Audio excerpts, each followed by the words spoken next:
Hey guys, if you want to learn how to create custom anime-style drawings with AI, this tutorial is for you. We will be using Ideogram AI once again. I have a lot of tutorials about it on my channel. It's probably the best free midjourney alternative. With this AI, we will be able to create tons of anime-style drawings in just one click. And the best part is that you can even sell your art and make some money. Let's begin. We need to go into ideogram.ai and just write your prompt at the top. Make sure to specify it's an anime-style drawing and just describe the image you want. In my case, I will do a drawing of a gamer girl. Now select the anime style and click the Generate button. It will take a few seconds to generate the images. Here we got the results.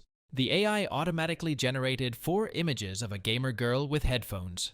Now we could just download one of them.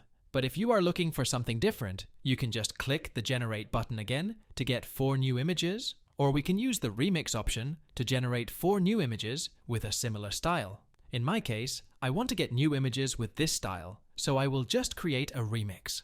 Set the image weight on how similar you want the new images to be.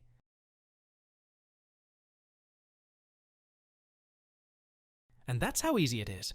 Now just go to the one you like the most and click the download button at the right of the image. If this tutorial was helpful, don't forget to leave a like and subscribe. Thanks for watching.